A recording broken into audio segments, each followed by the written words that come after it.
आकाशवाणी देहरादून है। अब आप पंकज सनवाल खुलबे से प्रादेशिक समाचार सुनिए। पहले मुख्य समाचार। केंद्र सरकार ने देश में व्यापक कोविड टीकाकरण अभियान के लिए दिशा निर्देश जारी किए।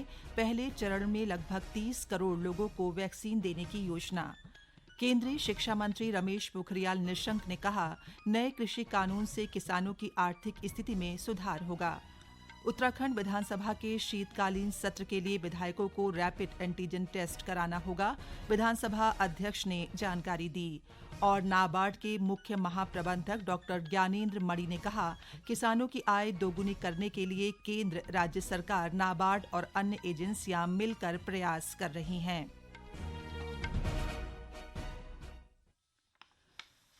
कोविड महामारी के खिलाफ देश एकजुट होकर लड़ रहा है। आप भी हमारे साथ सुरक्षा और बचाव के 3 आसान एहतियाती उपायों का संकल्प लें।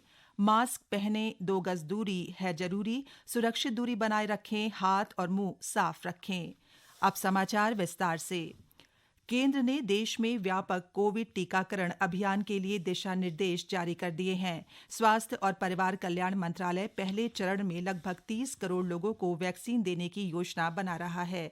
सबसे पहले वैक्सीन स्वास्थ्य कर्मी, अग्रिम पंक्ति के कर्मचारियों और 50 वर्ष से अधिक उम्र के लोगों को दी जाएगी।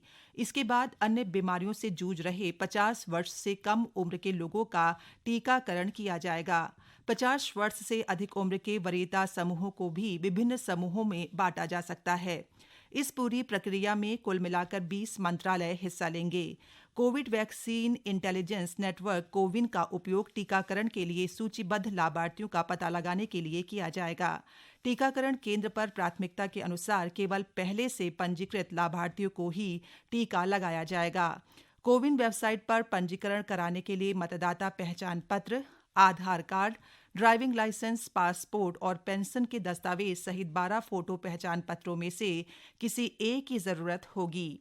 क्षेत्र में विभिन्न कोविड वैक्सीन को आपस में मिलने से बचाने के लिए राज्यों से कहा गया है कि एक जिले में केवल एक विनिर्माता को वैक्सीन ही आवंटित की जाए। राज्यों को वैक्सीन कैरियर, वैक्सीन वायल्स या आइस पैक के लिए सभी उपाय करने को कहा गया है। आपको बता दें कि Pfizer, serum institute of India और भारत बायोटेक ने अपनी वैक्सीन के उपयोग की अनुमति के लिए आवेदन किया है। कोविड-19 वैक्सीन के आपात उपयोग की सरकार से अनुमति मिलते ही टीकाकरण अभियान शुरू कर दिया जाएगा। इस बीच प्रदेश में पिछले 24 घंटों के दौरान 496 कोरोना संक्रमित मिले हैं, जबकि 524 स्वस्थ हुए हैं। केंद्रीय शिक्षा मंत्री रमेश पोखरियाल निशंक ने कहा है कि सरकार 3 कृषि बिल लेकर आई है ताकि किसानों की आर्थिक स्थिति में सुधार किया जा सके।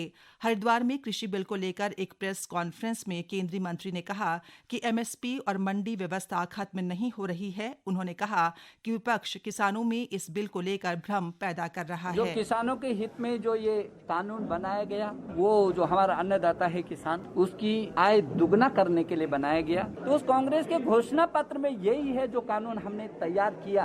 अब कांग्रेस को माफी मांगनी चाहिए कि जिस तरीके से वो गुमराह कर रही थी किसानों को। यदि उन्होंने एक्ट नहीं पढ़ा था तो मैं उनको सुझाव देना चाहता हूं कि तीनों एक्ट को वो पढ़ें और पढ़ने के बाद जो उन्होंने भ्रम फैलाने की कोशिश की है उसके लिए वो किसानों से और इस देश की जनता से माफी मांगे। राज्य सरकार ने वर्ष 2020-21 के लिए माल्टा और पहाड़ी नींबू गलगल का न्यूनतम समर्थन मूल्य घोषित कर दिया है। सी ग्रेड माल्टा और पहाड़ी नींबू के लिए क्रमशः 7 और 4 रुपये प्रति किलोग्राम न्यूनतम समर्थन मूल्य घोषित किया गया है। खरीदे जाने वाले सी ग्रेड माल्टा फलों का न्यूनतम व्यास 50 मिलीमीटर और नींबू का व्यास 70 मिलीमीटर से अधिक होना जरूरी है। 15 दिसंबर से अगले साल 31 जनवरी तक खरीद की जाएगी। चमोली जिले के मुख्य उद्यान अधिकारी ने बताया कि ये योजना उद्यान कार्ड धारकों के लिए होगी। मुख्यमंत्री त्रिवेंद्र सिंह रावत ने स्मार्ट सिटी के तहत कराए जा रहे सभी कार्यों को निर्धारित समय सीमा के अंदर पूरा कराए जाने के निर्देश दिए हैं। देहरादून में स्मार्ट सिटी को लेकर समीक्षा बैठक में मुख्यमंत्री ने निर्देश दिए कि कार्यों में समयबद्धता के साथ ही गुणवत्ता का विशेष ध्यान रखा जाए। उन्होंने कहा कि निर्माण कार्यों से आम जनता को कोई परेशानी न हो, ये सुनिश्चित किया जाना आवश्यक है। मुख्यमंत्री ने कहा कि देहरादून में वर्षा जल को संरक्षण के लिए रेन वाटर हार्वेस्टिंग पर अधिक फोकस किया जाना चाहिए। नैनीताल में जिला विधिक सेवा प्राधिकरण के अध्यक्ष और जिला जज राजीव कुमार खुलबे की अध्यक्षता में बीते शनिवार को राष्ट्रीय लोक अदालत का आयोजन हुआ।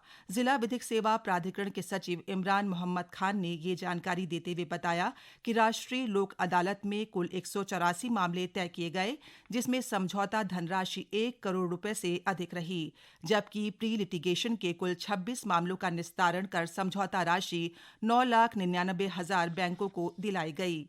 ये समाचार आप आकाशवाणी देहरादून से सुन रहे हैं। उत्तराखंड विधानसभा अध्यक्ष प्रेमचंद अग्रवाल ने कहा है कि शीतकालीन सत्र के लिए सभी विधायकों का रैपिड एंटीजन टेस्ट होगा। पॉजिटिव रिपोर्ट वाले विधायकों का सदन में प्रवेश प्रतिबंधित रहेगा। विधानसभा अध्यक्ष ने आज आगामी 21 दिसंबर से शुरू होने वाले शीतकालीन सत्र को लेकर देहरादून स्थित विधानसभा भवन के सभा मंडप का निरीक्षण किया। विधानसभा अध्यक्ष ने कहा कि कोविड-19 को ध्यान में रखते हुए विधानसभा सत्र के लिए तैयारियां पूरी की जा रही हैं। उन्होंने कहा कि विधायकों से वर्चुअली जुड़ने के लिए राय मांगी गई थी, जिसमें लगभग सभी विधायक सदन में प्रतिभाग करने के पक्ष में हैं। उन्होंने कहा कि 21 दिसंबर से प्रारंभ होने वाले 3 दिवसीय सत्र के दौरान कोरोना संक्रमण के प्रभाव से बचने के लिए सदन में SOP का पालन किया जाएगा। सभी विधायकों, अधिकारियों और कर्मचारियों के लिए सैनिटाइजेशन और मास्क की व्यवस्था की जाएगी। साथ ही सोशल डिस्टेंस का पालन किया जाएगा। उन्होंने कहा कि सदन में ऐसी व्यवस्था की जा रही है कि कोई भी सदस्य अपनी बात रखने से वंचित न रह जाए। नाबार्ड के मुख्य महाप्रबंधक डॉक्टर ज्ञानेंद्र मणि ने कहा है कि किसानों की आय 2022 तक दोगुनी करने के लिए केंद्र सरकार, राज्य सरकार, नाबार्ड और अन्य एजेंसियां एक साथ मिलकर प्रयास कर रही हैं।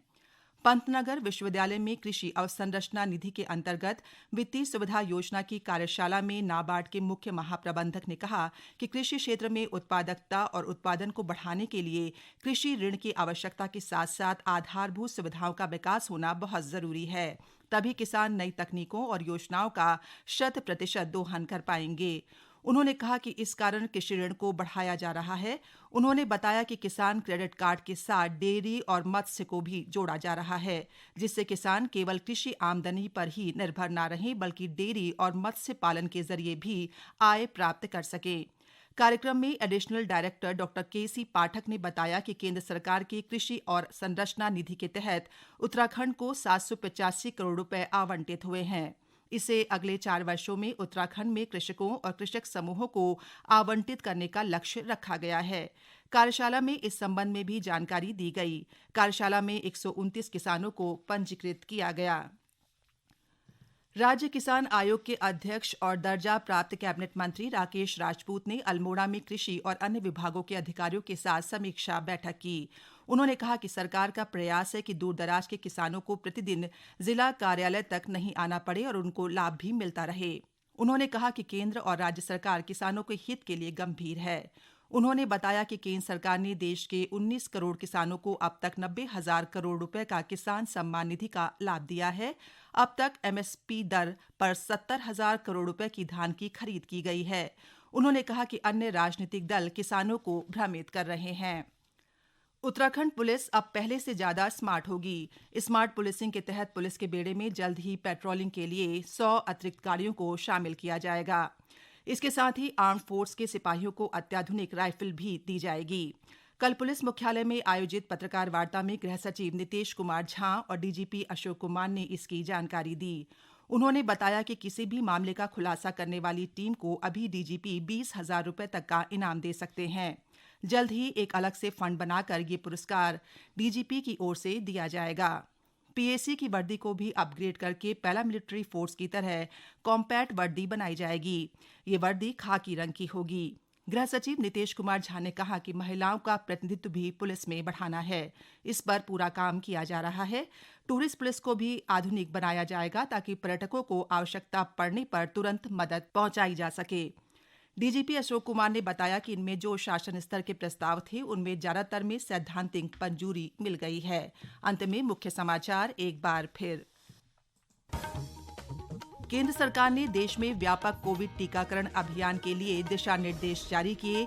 पहले चरण में लगभग 30 करोड़ लोगों को वैक्सीन देने की योजना।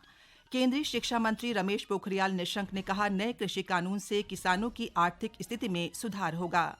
उत्तराखंड विधानसभा के शीतकालीन सत्र के लिए विधायकों को रैपिड एंटीजन टेस्ट कराना होगा, विधानसभा अध्यक्ष ने जानकारी दी।